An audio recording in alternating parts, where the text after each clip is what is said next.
नमस्कार, स्वागत है आपका वंदे मातरम न्यूज पर। आपके साथ मैं हूं शारदा यादव। खबरों की ओर आगे बढ़ने से पहले नजर डालते हैं आज की सुर्खियों पर।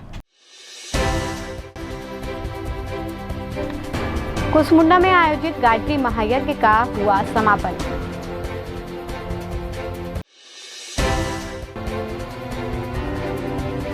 उपार्जन केंद्र में तहसीलदार द्वारा निरीक्षण।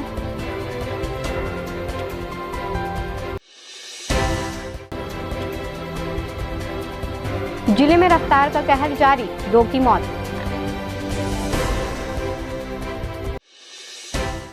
अब खबरें विस्तार से। देव संस्कृति में यज्ञ का विशेष महत्व है। उच्च आदर्शों को जीवन में अपनाने के लिए किए गए संकल्पबद्ध प्रयासों को यज्ञ कहा जाता है। कुसमुंडा में आयोजित 108 कुंडीय गायत्री महायज्ञ में विधिवत देव पूजन करते हुए यज्ञशाला में श्रद्धालुओं ने आहुतियां डाली। कुसमुंडा गायत्री मंदिर में 108 कुंडीय गायत्री महायज्ञ के 4 दिवसीय कार्यक्रम का हवन पूजन के साथ समापन हुआ। इस दौरान हजारों की संख्या में कुसमुंडा निवासी यज्ञ परिसर में उपस्थित रहे। धियो यो न प्रचोदयात् स्वाहा इदं गायत्र्यैदं न मम। ॐ भूर्भुवः स्वः तत्सवितुर्वरेण्यं भर्गो देवस्य धीमहि धियो यो नः प्रचोदयात् स्वाहा। भूर्भुवः स्वः तत्सवितुर्वरेण्यं भर्गो देवस्य धीमहि धियो यो न प्रचोदयात् इदं गायत्र्यैदं न मम। भर्गो देवस्य धीमहि धियो यो नः प्रचोदयात् स्वाहा। इदं गायत्र्यैदं न मम। भर्गो देवस्य धीमहि धियो यो नः प्रचोदयात् स्वाहा। इदं गायत्र्यैदं धियो यो नः प्रचोदयात् स्वाहा। इदं गायत्र्यैदं इदं न मम।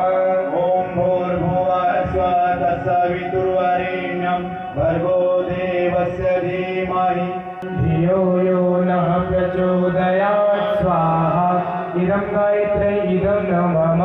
ॐ भुवः स्वः तत्सवितुर्वरेण्यं भर्गो देवस्य धीमहि धियो यो नः इदं न मम।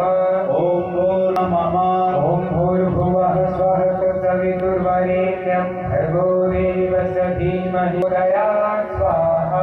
इदं गायत्र्यैदं न मम। ॐ भूर्भुवः स्वः तत्सवितुर्वरेण्यं भर्गो देवस्य धीमहि धियो यो नः प्रचोदयात् स्वाहा।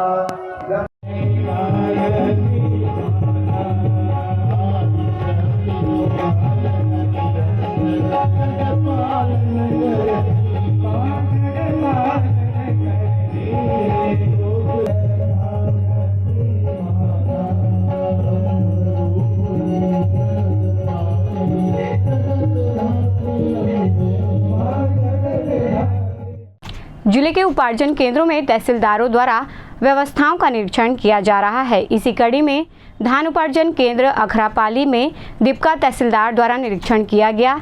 धान खरीदी केंद्र में अभी भी धान उठाव की समस्या बनी हुई है, जिससे धान जाम होने की स्थिति निर्मित हो गई है। औचक निरीक्षण पर पहुंचे तहसीलदार का कहना है कि जल्द ही इस समस्या का निराकरण किया जाएगा।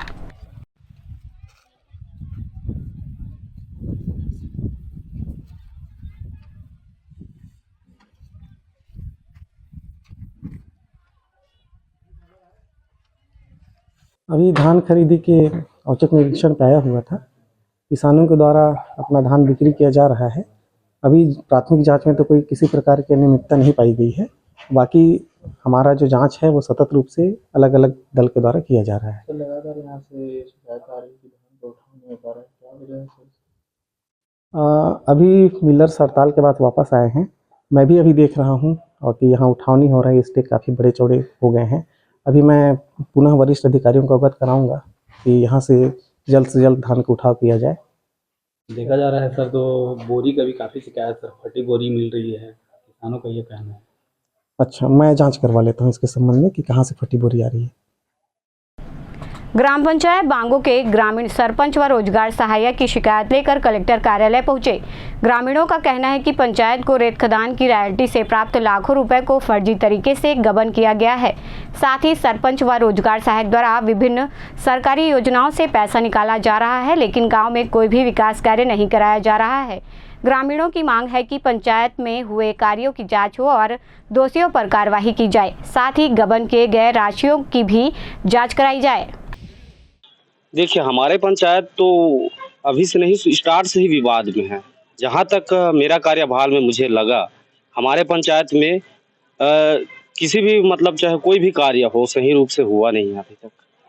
हर कार्य में धांधली ही और भ्रष्टाचार ही है वहाँ पर। अभी रेत रॉयल्टी को लेकर जो धांधली की गई है वो क्या मामला है? अभी रेत रॉयल्टी की जो धांधली किया गया है वो 2016-17 में पंचायत के द्वारा चलाया जा रहा था रेत का रॉयल्टी, जिसमें लाखों रुपया पंचायत के फंड में आया है और उस पैसा को कहाँ पर सरपंच के द्वारा खर्च किया गया हो अभी तक किसी को मालूम नहीं है गाँव। तो जब ऑडिट कराया जाता है तो उस ऑडिट में भी वो बिल जमा नहीं करे क्या कि वो खर्चा कहाँ जब किया गया है? अब देखिए, अभी वर्तमान में ऑडिट हुआ है, जिसको एक ऑडियो भी वायरल हुआ है रोजगार सहायक के द्वारा में, मनरेगा के तहत हुआ था, जिसमें 20,000 रुपए राशि दे करके ऑडिट के जितने भी टीम है उनको संतुष्ट करके विदा करने की बात ऑडियो में वायरल हुआ है। ये जो सोसाइटी भवन की बातें सामने आ रही वो क्या है? ये 16-17 में डीएमएफ मध्य से भवन स्वीकृत हुआ था, जिसका लगभग बजट है 16 लाख रुपए का, जिसमें 12 लाख रुपए आहरण कर लिया गया है, लेकिन अभी पूर्ण रूप से बिल्डिंग जो है तैयार नहीं हुआ है। जब भी कोई निर्माण होता है तो सरपंच, सचिव, वार्ड का जो पंच रहता है और करारों पदाधिकारी सभी के मिलने जुलने के बाद ही वो भवन का निर्माण होता है, आहरण होता है। जी जी जी जी तो बिल्कुल। इसमें सरपंच के अकेले की भूमिका की और अन्य भी इसमें शामिल है जिन्होंने मिलकर धांधली की है? जहाँ तक मुझे लगता है यहाँ मेन रूप से सरपंच की ही जिम्मेदारी से सब काम हुआ है, उन्हीं के अंडर में। लेकिन हमारे पंचायत में जो है जितने भी निचले जो जनप्रतिनिधि है जैसे पंच, उन लोगों को कोई भी सहमति, कोई भी मासिक बैठक, कोई भी प्रस्ताव पारित नहीं कराया जाता है। इसमें अधिकारी और सरपंच दोनों ही मिली भगत करके जो भी निर्माण कार्य होता है उसको कराते हैं। तो कोरम जब तक पूरा नहीं होता तो पास कैसे करा लेता है सरपंच, जब पंचों की बैठक ही नहीं होती? तो उनके पास में कला है ना भाई, वही कोरम पूर्ति करने का तो कला है, तभी तो ये सब काम हो रहा है। अभी कोरबा हमारे कलेक्टर महोदय जी के पास आए हैं। हमारे पंचायत में सरपंच के द्वारा और सरपंच पति के द्वारा विभिन्न प्रकार के फर्जीवाड़ा किया जा रहा है। उसके साथ ही साथ रोजगार सहायक जो मनरेगा जो महत्वपूर्ण योजना है, महात्मा गांधी राष्ट्रीय रोजगार योजना, उसके तहत रोजगार सहायक मोहन दास के द्वारा फर्जी कार्य कराए जा रहे हैं। उसके संबंध में हम लोग जिला कार्यालय में आज आवेदन देने आए हैं, ताकि हम सभी को जो सरकार के द्वारा योजना का लाभ दिया जाना है वो सही रूप से दिया जा सके। सरपंच एवं सरपंच पति द्वारा किस तरह की धांधली किया गया है? जैसे पूर्व सरपंच धन कुंवर कंवर और वर्तमान सरपंच भी वही है धन कुंवर कंवर, परंतु उसके जो पति हैं राम साय कंवर, जो वर्तमान में वार्ड क्रमांक 11 के वार्ड पंच है, उनके माध्यम से उनके पीछे से रह के सरपंच पति का फायदा उठा के बहुत सारे, जैसे कि रेत माफिया का जो चला 2016-17 में, सरकार के द्वारा उसमें रॉयल्टी जो प्रदान किया जाता था उसका फर्जी तरीके से विभिन्न प्रकार के कार्य निर्माण हुआ है करके उसको फर्जी आहरण किया गया है, जो पूर्व सचिव थे और सरपंच थे उनके माध्यम से। और अभी जो 2016-17 में एक भवन भी निर्माण हुआ, सोसाइटी भवन, क्योंकि हमारे पंचायत में सोसाइटी भवन नहीं है, जर्जर है, तो वो भी निर्माण जो 16 लाख आवंटित किया गया था सरकार के द्वारा, उसमें 12 लाख का राशि आहरण हो चुका है, परंतु भवन अभी तक निर्माण नहीं हुआ है। तो ये बहुत बड़ी जघन्य समस्या हमारे लिए। और जैसे छोटे मोटे और मूलभूत समस्याएं हैं वो तो है ही, सरपंच के द्वारा ऐसे कई कार्यक्रम कराए जाते हैं जिसका बिना सहमति से, बिना ग्राम बैठक का, बिना पंजी का पैसा हरण कर लिया गया है। वर्तमान में अभी जो हमारे सचिव हैं, वर्तमान सचिव, उनके ऊपर भी राजनीतिक दबाव बनाया जा रहा है कि आप पैसा निकालिए, सरपंच पति के माध्यम से ये दबाव बनाया जा रहा है। जनपद स्तर में करार और पदाधिकारी और कई अन्य अधिकारी रहते हैं जो सत्यापन करते हैं, उसके बाद ही पैसा निकलता है, तो उनकी क्या भूमिका है? जी बिल्कुल, इसमें हम लोग 2 बार सूचना दिए थे जनपद स्तर तक, और एसडीएम साहब को भी इसका लेटर दिए हैं। 2 बार भौतिक सत्यापन भी हुआ है, उसके बावजूद भी सरपंच पति और सरपंच के ऊपर जो उनमें संलग्न है उनके ऊपर कोई भी कार्यवाही अभी तक नहीं हुआ है। तो क्या लगता है इसमें करार और पदाधिकारी या अन्य कोई और भी शामिल हो सकते हैं? देखिए सर, जो भी निरीक्षण में यहाँ से जो जिला टीम जाएगा, हम तो चाहते हैं कि जिला से टीम बना के भेजा जाए हमारे पंचायत में, ताकि निष्पक्ष रूप से वहाँ पे निरीक्षण किया जा सके और हम लोगों का समस्या का समाधान हो सके। दीपका स्थित इंडस पब्लिक स्कूल में स्काउट गाइड्स द्वारा 2 दिवसीय मेंबरशिप ग्रोथ आयोजित किया गया। कार्यक्रम का शुभारंभ दीप प्रज्वलन कर किया गया। इस दौरान बड़ी संख्या में स्काउट गाइड्स के कैडेट्स और विद्यालय के शिक्षक शिक्षिकाएं उपस्थित रहे। इस अवसर पर इंडस पब्लिक स्कूल के विद्यार्थियों द्वारा सांस्कृतिक कार्यक्रम की भी प्रस्तुति दी गई। मंच पर आमंत्रित करती हूँ। क्लैप्स को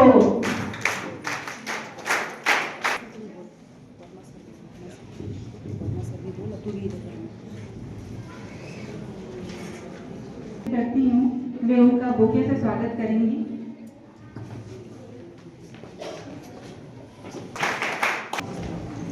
क्लैप्स को मंच पर आमंत्रित करती हूँ।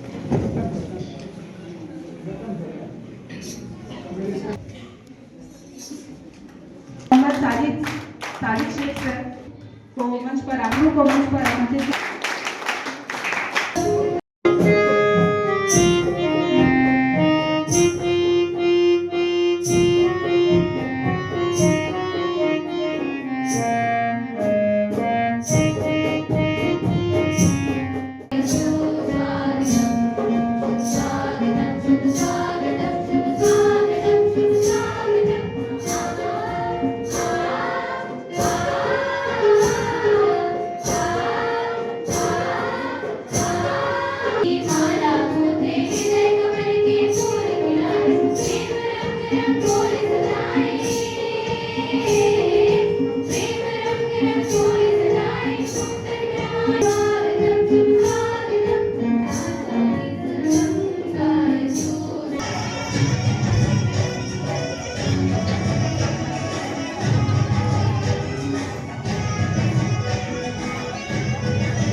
जिले के बांगो थाना क्षेत्र में मदनपुर घाटी के पास एक अनियंत्रित कार खाई में गिर गई। हादसे के दौरान कार में 4 लोग सवार थे, जिसमें कार चालक समेत 2 युवक की घटनास्थल पर ही मौत हो गई।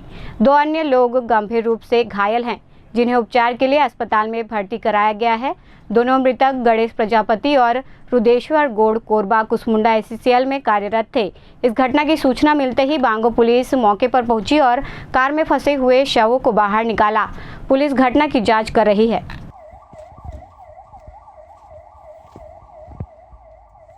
जो जानकारी मिली है उसके अनुसार कुसमुंडा निवासी एक बलेनो कार CG 29 AH 1271 में सवार होकर के कुसमुंडा से ये सूरजपुर जा रहे थे, जहां उनका कोटापारा श्रीनगर गृह ग्राम है, जिसमें मदनपुर मोड़ के पास में वाहन अनियंत्रित होकर के रात 2 बजे दुर्घटनाग्रस्त हो गया और वाहन करीब 20 फीट नीचे खाई में गिर गया है। जिस घटना में रुद्रेश्वर गौड़ 35 वर्ष, महेश प्रजापति करीब 32 वर्ष की दुखद मृत्यु हुई है और जबकि श्यामलाल प्रजापति, बिहारी प्रजापति आहत हुए हैं। गेवराघाट बाईपास के पास हुए एक्सीडेंट में किशोर की मौत के बाद कुछ लोगों ने घटनास्थल पर 2 वाहनों में आग लगा दी थी। उसके बाद आग बुझाने पहुंचे फायर ब्रिगेड की गाड़ी में तोड़फोड़ की गई। इस मामले में अज्ञात लोगों पर FIR दर्ज किया गया। सिटी कोतवाली अंतर्गत गेवराघाट बाईपास में एक्सीडेंट हुआ, जिसमें ट्रक के स्कूटी को ठोकर मारने से राताखार निवासी 15 वर्षीय युवक की मौत हो गई थी और 2 लोग घायल हो गए थे। एक्सीडेंट के बाद गुस्साए लोगों ने घटनास्थल पर चक्का जाम किया। भीड़ में शामिल उपद्रवियों ने लोगों को भड़काते हुए घटनास्थल के पास 2 मालवाहक में आग लगा दी और पुलिस व फायर ब्रिगेड की टीम पर पथराव किया। इस घटना पर कार्रवाई करते हुए पुलिस ने कुछ अज्ञात लोगों पर एफआईआर दर्ज कर 3 लोगों को गिरफ्तार किया है। विगत दिनों जो राताखार के पास में जोड़ा पुल के पास में सड़क दुर्घटना में एक युवक की दुखद मृत्यु हुई थी, उसके बाद वहां के कुछ लोगों के द्वारा वहां पर चक्का जाम किया गया और वहां घटना कारित करने वाले वाहन के साथ में एक और ट्रेलर में भी आगजनी घटना की गई थी। इसके साथ ही जब आग बुझाने के लिए फायर ब्रिगेड आया तो उसके साथ में भी ड्राइवर के साथ मारपीट की गई, ऑपरेटर के साथ मारपीट की गई और उस वाहन में अग्निशमन वाहन में भी तोड़फोड़ की गई। तीनों घटनाओं पर अलग अलग अपराध पंजीबद्ध किया गया है कोतवाली में अज्ञात व्यक्तियों के। आज उनमें से 3 व्यक्तियों जिनके खिलाफ साक्ष्य उपलब्ध हुआ है, करण यादव, शिवचरण उरांव और मोनू को गिरफ्तार कर न्यायिक अभिरक्षा में भेजा गया है। रजगमार चौकी अंतर्गत ढेंगुडी गांव के पास एक व्यक्ति की खून से सनी हुई लाश मिली। लाश मिलने से गांव में सनसनी फैल गई है। मृतक के शरीर पर धारदार हथियार से हमले के निशान पाए गए हैं, जिसे हत्या की आशंका जताई जा रही है। मृतक की पहचान रामकुमार राठिया के रूप में हुई। मृतक ढेंगुडी गांव का ही निवासी है। घटना की सूचना मिलते ही पुलिस मौके पर पहुंची और जांच की प्रक्रिया शुरू कर दी है।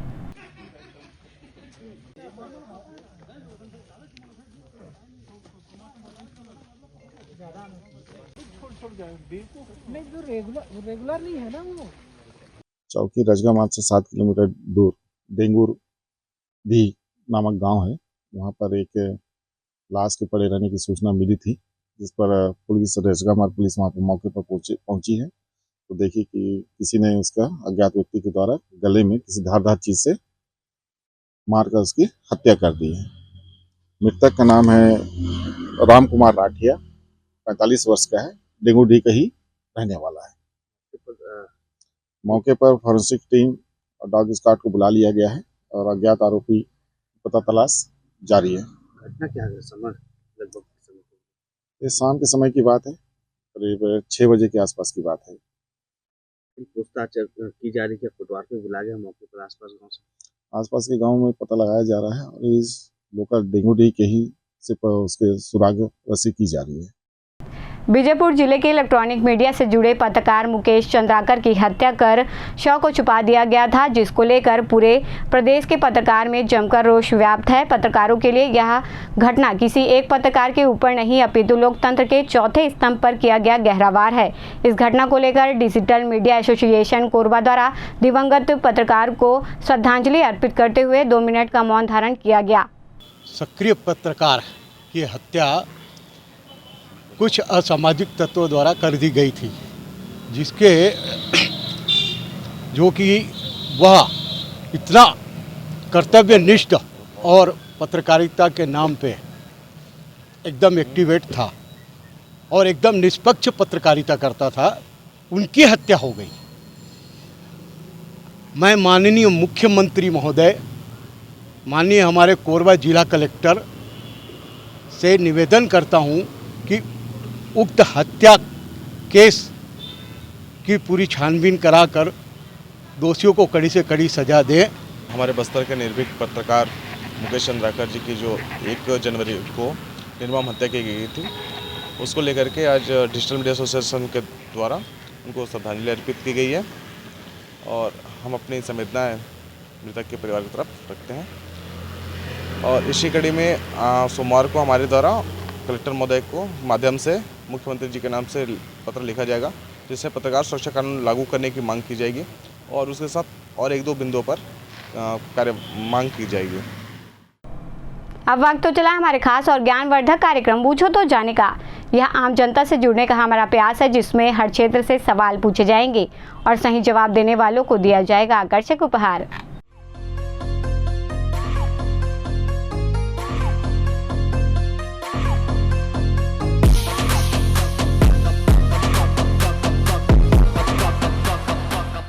नमस्कार दोस्तों, आपके साथ मैं हूँ रेखा श्रीवास और आपके पसंदीदा कार्यक्रम बुझो तो जाने में आप सभी का बहुत बहुत स्वागत है। और आज का हमारा सवाल है, भारत का सबसे बड़ा झील कौन सा है? और इस सवाल का जो भी सबसे पहला और सही जवाब देगा उनको दिया जाएगा वंदे मातरम न्यूज़ की ओर से एक शानदार उपहार। तो आइए चलते हैं लोगों के बीच और देखते हैं कौन बनता है आज का हमारा लकी विनर। भारत का सबसे बड़ा झील कौन सा है? भारत के सबसे ज़्यादा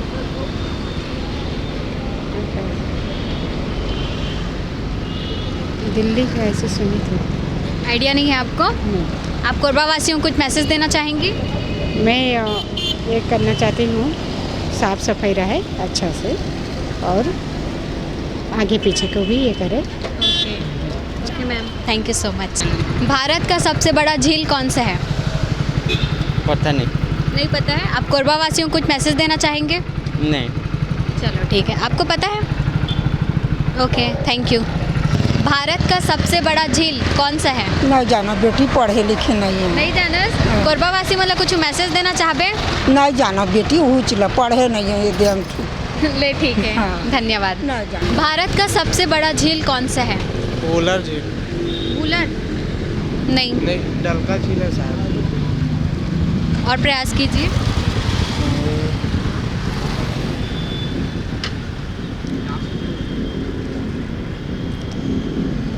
मैं मतलब न गेस कर पा रहा हूँ तो याद नहीं आ रहा है मेरे को। चलिए ठीक है, आपने प्रयास किया, वो हमारे लिए काफ़ी रहा। आप यहाँ के रहवासियों को कुछ मैसेज देना चाहेंगे? नहीं, अब वो देना था वो दे लिया मैडम जी। चलिए ठीक है, थैंक यू। भारत का सबसे बड़ा झील कौन सा है? ये मेरे को मालूम नहीं। नहीं मालूम है? आप कोरबा वासियों को कुछ मैसेज देना चाहेंगे? कोरबा वाले को मैसेज से देंगे, अच्छे रहें, खुशी से रहें, बेहतरीन से बेहतरीन रहें। Okay sir, thank you so much. Bharat का सबसे बड़ा झील कौन सा है? पता नहीं। नहीं पता है? आप अपने फ्रेंड्स को कुछ मैसेज देना चाहोगे? नहीं। चलो ठीक है, थैंक यू। भारत का सबसे बड़ा झील कौन सा है? झील तो नहीं पता। नहीं पता? आप कोरबा वासियों को कुछ मैसेज देना चाहेंगे? नहीं। चलो ठीक है, थैंक यू। भारत का सबसे बड़ा झील कौन सा है? भारत का ये मेरा झील तो सतरंगा है, कहाँ से? नहीं सर, आप प्रयास कर रहे हैं, वो काफ़ी है। आप कोरबा वासियों को कुछ मैसेज देना चाहेंगे? कोरबा वाली से का मैं तो कोरबा वाला हूँ और सब लग के जाना था, मैं सुख दुख सब ले जाना था। और अभी इतनी बसें यहाँ में 40 साल हो गए। चलो सब ठीक है, थैंक यू। भारत का सबसे बड़ा झील कौन सा है? यमुना। नहीं, आप प्रयास कर रहे हैं, काफ़ी रहा। आप अपने दोस्तों को कुछ मैसेज देना चाहोगे? जय जवान जय Hindustan. Okay, thank you so much. Bharat का सबसे बड़ा झील कौन सा है? पता है आपको? नहीं पता है? आप अपने दोस्तों को कुछ मैसेज देना चाहोगे? हाँ बोलो।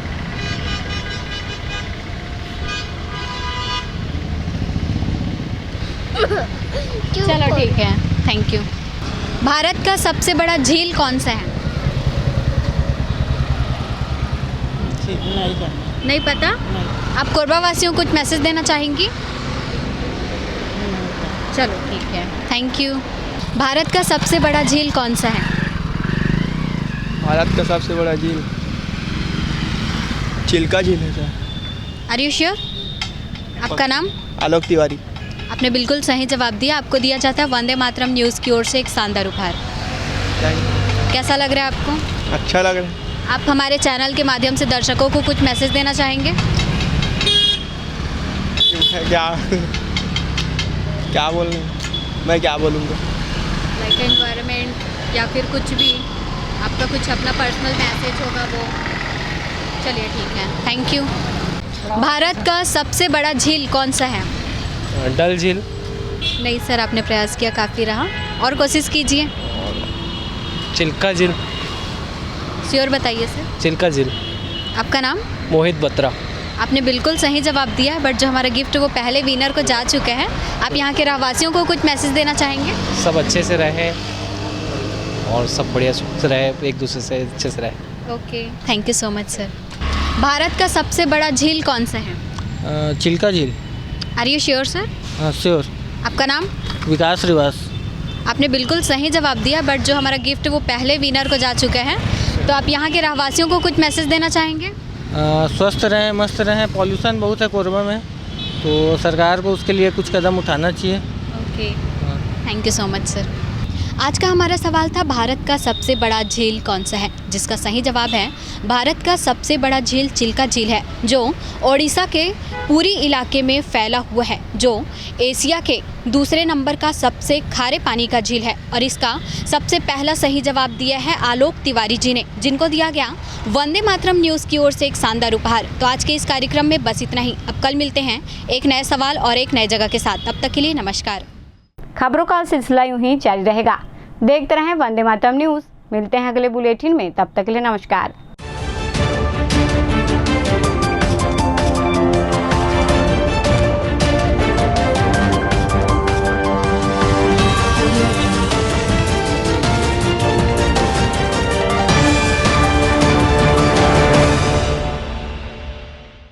पंजवानी डेंटल केयर दंत चिकित्सालय, कोरबा का प्रथम स्थापित दंत चिकित्सालय। अत्याधुनिक मशीनों द्वारा दांतों की उच्च स्तरीय जांच एवं इलाज की सुविधा। सेरेमिक नकली फिक्स दांत व निकलवाने वाले दांत, फुल सेट बत्ती सी लगाने की सुविधा। टेढ़े मेढ़े बाहर निकले दांतों को ऑटोडेंटिक क्लिप द्वारा ठीक करना। आजू बाजू के दांत घिसे बिना इम्प्लांट विधि द्वारा फिक्स दांत लगाना। अरेंटो ओरल कैमरा, जिसमें मरीज अपने दांतों को टीवी स्क्रीन पर देख सकता है। रूट केनाल, मुंह में खून आना, दांतों की सफाई, मुंह की दुर्गंध, पायरिया का इलाज। हमारे डॉक्टर रौनक सिंह MDS, डॉक्टर प्रज्ञा Chaudhary BDS, doctor Mohit Kumar VDOs। हमारा पता Panjwani dental care, Lakshmi store के सामने, पंटी स्टोर के बाजू में, main road Korba. Mobile number 9827941417। Siddhi Vinayak hospital, a unit of orthopaedic surgery and trauma management. अब हड्डियों से संबंधित रोगों के उपचार के लिए कहीं और जाने की जरूरत नहीं। जटिल एवं असाध्य रोगों का सफल इलाज अब आपके अपने शहर में। कम शुल्क में विशेषज्ञ चिकित्सक द्वारा उपचार। घुटने व कूल्हे के जोड़ों का प्रत्यारोपण, जटिल फ्रैक्चर एवं जोड़ों का सफल ऑपरेशन, गठियावात व जोड़ों के दर्द का उपचार, टेढ़ी मेढ़ी हड्डियों का बेहतर इलाज, हड्डियों की जन्मजात विकृतियों का उपचार। इसके अलावा OPD 1-2 की सुविधा, modern pathology lab, private semi private general ward की सुविधा, modern digital X-ray, ECG, ICU 5 बिस्तरों वाला वेंटिलेटर की सुविधा, pharmacy, OT team, waiting area, canteen की सुविधा, सर्व सुविधा युक्त गार्डन, 24 घंटे एम्बुलेंस एवं आपातकालीन सुविधाएं उपलब्ध। हमारा पता सिद्धि विनायक हॉस्पिटल, डॉक्टर शतदल नाथ, प्लॉट नंबर 52, ब्लूबर्ड स्कूल के पीछे, कोसाबाड़ी, कोरबा। मोबाइल नंबर 9993 000 683 और 877 002 0185।